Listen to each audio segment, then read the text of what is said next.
হামজা সহ যে কয়েকজন বাংলাদেশি বংশোদ্ভূত ফুটবলার বিশ্বমানের, তাদের মধ্যে একজন উজ্জ্বল নাম নাবিল ইরফান। ইতিমধ্যে কাতার জাতীয় দলে অভিষেক হওয়া নাবিলের দিকে চোখ ছিল বাংলাদেশ ফুটবল ফেডারেশনের। এ বিষয়ে নাবিল সরাসরি কিছু না বললেও পরোক্ষভাবে জানা গেছে নাবিল চাইলেও বাংলাদেশের হয়ে খেলতে পারবেন না। কি সেই কারণ? কেনই বা একজন ফুটবলার নিজ থেকে চাইলেও খেলতে পারবেন না বাংলাদেশের হয়ে? চলুন জেনে আসা যাক বিস্তারিত। নাবিল ইরফানের জন্ম বাংলাদেশে হলেও বেড়ে ওঠা ও ফুটবলে হাতে খড়ি কাতারে। তার আদি নিবাস বাংলাদেশের ব্রাহ্মণবাড়িয়া জেলায়। নাবিলের জন্মের পর বাবা মায়ের সাথে কাতারে পাড়ি জমান নাবিল। সেই সূত্রে ফিফার নিয়ম অনুযায়ী চাইলেই বাংলাদেশের হয়ে খেলতে পারার কথা নাবিলের। বর্তমানে কাতার স্টার লিগের দল আল ওয়াকরার হয়ে খেলছেন 21 বছর বয়সী রাইট ব্যাক।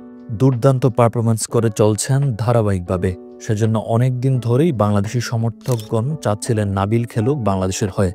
কিন্তু এই স্বপ্নে বাদ সাধে কাতারের এক অদ্ভুত নিয়ম।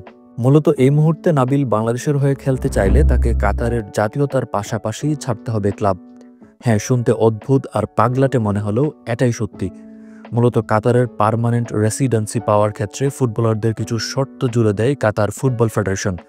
সেখানে ভবিষ্যতে চাইলেও যেন কাতার ব্যতীত অন্য কোনো দেশের হয়ে খেলতে না পারে তেমন শর্ত থাকে, যা স্পষ্ট হয় পাকিস্তান, সুদান আর ইয়েমেনের দিকে তাকালে।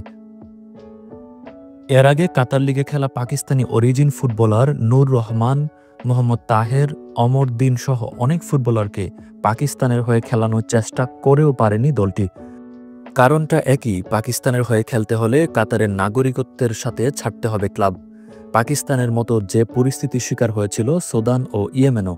আর তাই উন্নত জীবন, উজ্জ্বল কেরিয়ার এবং নিশ্চিত ভবিষ্যৎ ছেড়ে বাংলাদেশের প্রতি অকৃত্রিম টান থাকলেও হয়তো আসবেন না নাবিল, যেখানে হাতছানি দিচ্ছে কাতারের হয়ে বিশ্বকাপ খেলার মতো বহুল ফুটবলারদের আরাধ্য